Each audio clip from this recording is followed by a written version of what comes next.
Hi everyone, this is me Krishna and welcome back to my YouTube channel. Yesterday I talk about National Policy of Education 1986. तो उसकी जो revise national policy of education है 1992 उसके बारे में हम पढ़ेंगे और and it's a very short video, so I will sum up in 10 to 15 minutes. I try to cover. Yeah, so let's start. The National Policy of Education (NPE) was adopted by Parliament in May 1986. A committee was set up under the chairmanship of Acharya Ramamurthy in May 1990 to review the NPE and to make recommendation for its modification. That committee submitted its report in December 1990. So, at the request of Central Advisory Board of Education (CABE), a committee was set up in July 1991 under the chairmanship of Shri N. Janardhan Reddy. तो ये जो revise है वो है committee, उसके chairperson है वो श्री जनार्दन रेड्डी है और जो पहले वाली है वो आचार्य रामामूर्ति है. तो ये नाम हमें याद रखने हैं क्योंकि यूजीसी में ऐसे क्वेश्चन आते हैं तो हमें ये याद रखना है. Chief minister of Andhra Pradesh to consider modification in NPE taking into consideration the report of Ramamurthy committee and other relevant development having a bearing on the policy and to make recommendations regarding modification to be made in NPE 1986. The committee submitted its report in 1992. तो इसलिए इसको national policy of education 1992 बोला जाता है. जो पहले थी वो आई थी 1986 में, फिर उसको रिवाइज़ किया, फिर 90 में आई, फिर एक बार फिर से रिवाइज़ किया और जो फाइनल रिपोर्ट थी वो 1992 में उसको सबमिट किया गया. तो इसलिए ये जो पॉलिसी है वो national policy of education and it's 1992 revise जो पॉलिसी है इसको बोला जाता है और इसके चेयरपर्सन है वो श्री एन जनार्दन रेड्डी थे. ये नाम हमें याद रखना है. फिर की highlights of NPE 1992 to making availability of non-formal education for girl child, especially from the age group of 15 to 35. तो जो गर्ल चाइल्ड है उसको नॉन फॉर्मल एजुकेशन देना है और जो एज ग्रुप है 15 to 35 उनको हमें एजुकेशन देना है, non formal education. The special provision were made for the student from weaker section like SCs, STs, OBCs and minorities in forms of mid day meal, stationery, books and free education. तो ये जो special provisions है वो SC, ST और जो OBC और जो weaker section से जो बच्चे आते हैं स्टूडेंट्स उनको हमें उनको देना है. और जो मिड डे मील होता है, मध्याह्न भोजन, यानी जो स्कूल में दिया जाता है वो भी हर स्कूल में हो, ऐसा बोला गया इस कमिटी ने. और इन्होंने ऐसा बोला कि जो SC, ST और OBC के जो बच्चे हैं, स्टूडेंट हैं, उनको स्कॉलरशिप देनी है, स्टेशनरी देनी है. स्टेशनरी यानी बुक्स और जो यूनिफॉर्म और जो पढ़ने के लिए जो ज़रूरियात चीज़ें हैं, पेन, बुक्स, यूनिफॉर्म, वो चीज़ें हमें फ्री में देनी है और फ्री एजुकेशन देना है. फिर efforts were made for the background minorities for giving them hostel facilities, polytechnic education, coaching and removal of difficulties coming in the way of education. तो जो कोचिंग है उसको भी फ्री करवाना है और जो हॉस्टल फैसिलिटीज़ है, उस टाइम पे इतनी हॉस्टल्स नहीं हुआ करती थी और लोग बाहर पढ़ना ही इतना नहीं चाहते थे. बट ये जो कमिटी है नेशनल पॉलिसी ऑफ एजुकेशन जो 1992 में आई, उन्होंने ऐसा बोला कि हॉस्टल की फैसिलिटीज़ भी होनी चाहिए. फॉर एन एग्ज़ाम्पल, मैं अपने गाँव से बहुत दूर रहती हूँ तो मैं अभी हॉस्टल में रहती हूँ, तो जो हॉस्टल की फैसिलिटी है देन वो जो फैसिलिटी है वो मुझे अच्छी लगती है, क्योंकि भाई मेरे घर से बाहर रहना इट्स वेरी डिफ़िकल्ट, एंड जो मेरे पेरेंट्स है वो भी ऐसे परेशान हो जाएंगे कि सोचेंगे कि मैं अपनी बच्ची को कहाँ रखूँ, कहाँ पढ़ाऊँ।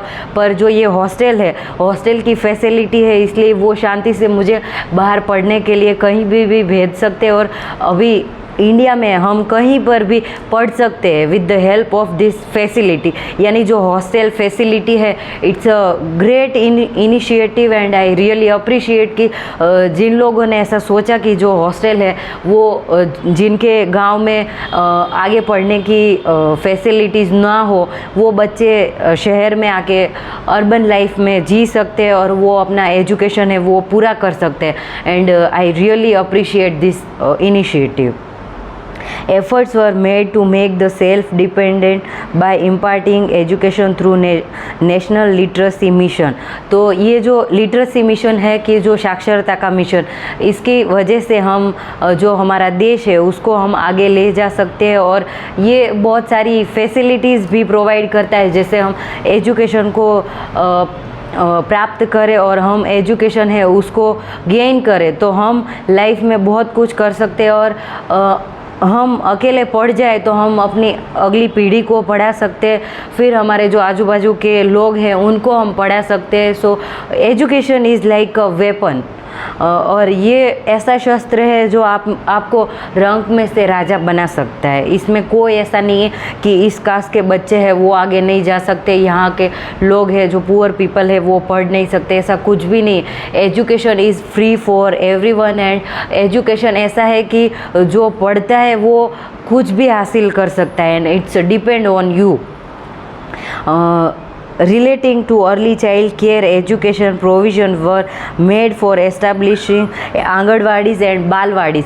जो आंगनवाड़ी और बालवाड़ीज़ बनाई गई तो ये जो कमेटी थी उन्होंने ही सजेस्ट किया कि जो आंगनवाड़ी और बालवाड़ी है वो जो छोटे बच्चे हैं उनके लिए बना, और उनके लिए भी एक स्पेस होना चाहिए जिसमें वो लोग हैं वो पढ़ सके। और आंगनवाड़ी और बालवाड़ी उसमें हमें पढ़ना नहीं है, बट हमें जो छोटे बच्चे हैं उनको सिखाना है कि आपको आगे जाके ये करना है और आपको स्कूल में जाना है, तो you have to behave like this and you have to learn this things.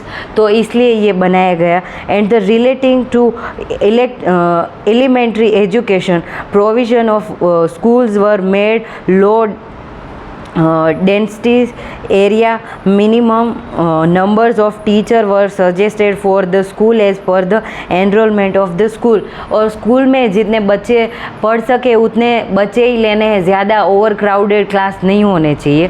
Provision were made for the improvement of quality education with the enhancement of secondary education till plus second level, और emphasizing quality enhancement in Navodaya Vidyalaya schools and setting the role model for all other schools। और जो नवोदय विद्यालय है वहाँ पे कैसा होता है कि वहाँ पे आपको रहना है और वहाँ पे वो लोग हैं वही आपका सारा खर्चा उठाते हैं, और मेन थिंग इज़ कि you just have to qualify that exam, and आपको 5th स्टैंडर्ड में वो एग्ज़ाम क्लियर करना होता है, और 6th स्टैंडर्ड से आपको 12th स्टैंडर्ड तक जब तक आपको पढ़ना है, मतलब कोई भी फील्ड में आप पढ़ सकते हो।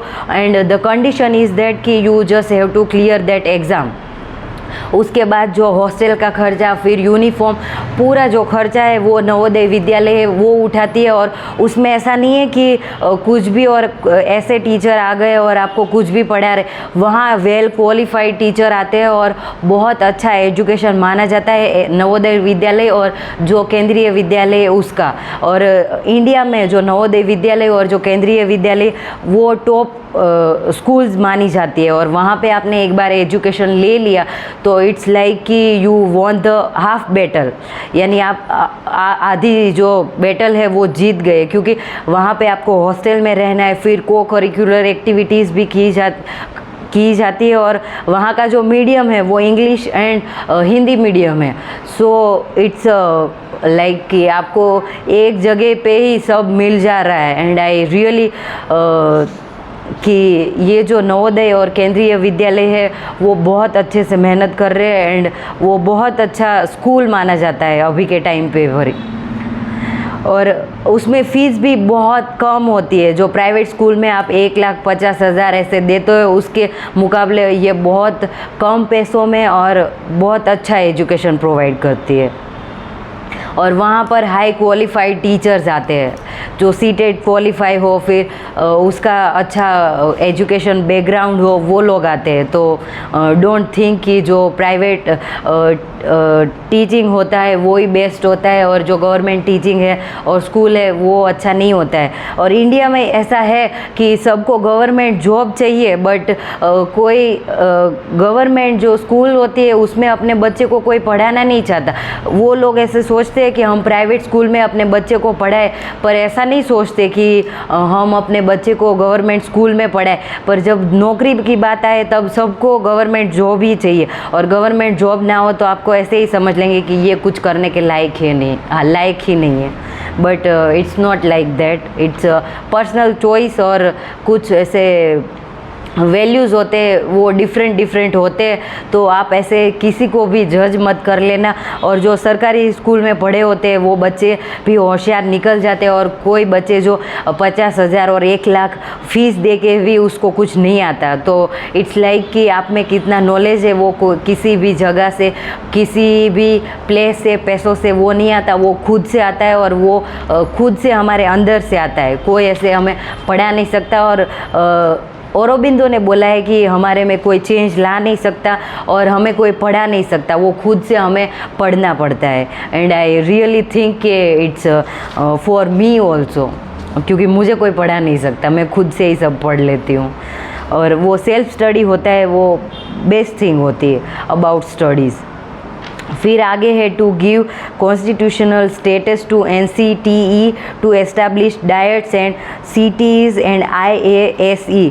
जो डाइट जो होती है वो डिस्ट्रिक्ट लेवल पे होती है, और उनको इसलिए बढ़ावा दिया जाता है कि जो कॉलेजेस होती है वो हम किसकी वो कॉलेज को ही इम्पोर्टेंस देते हैं जो नेशनल लेवल की हो या नेक क्रेडिटेड हो। बट इन लोगों का ऐसा कहना था कि जो डाइट्स है उसको भी अच्छे से रखो, और जो हर ज़िले में, हर डिस्ट्रिक्ट में जो डाइट है उसमें भी आप पढ़ाओ और वहाँ अच्छी फैसिलिटी दो, तो लोग वहाँ पढ़ने आएंगे। बट आप अच्छी फैसिलिटी नहीं दोगे तो लोग बाहर पढ़ने जाएंगे ना। तो इट्स आवर रिस्पॉन्सिबिलिटी, यानी सिस्टम की। And then to decentralize education and allow the NGOs to participate in this sector।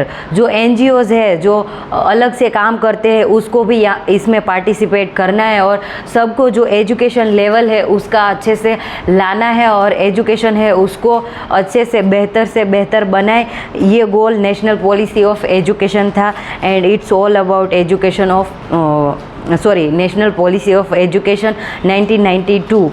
In next lecture I will talk about National Commission on Teachers। वो हम नेक्स्ट वीडियो में बात करेंगे। For now, bye and thank you so much for watching me। Yeah, right now I am fumbling very much because I am not feeling well, that's why I am fumbling, so bear with me, and yeah, thank you so much।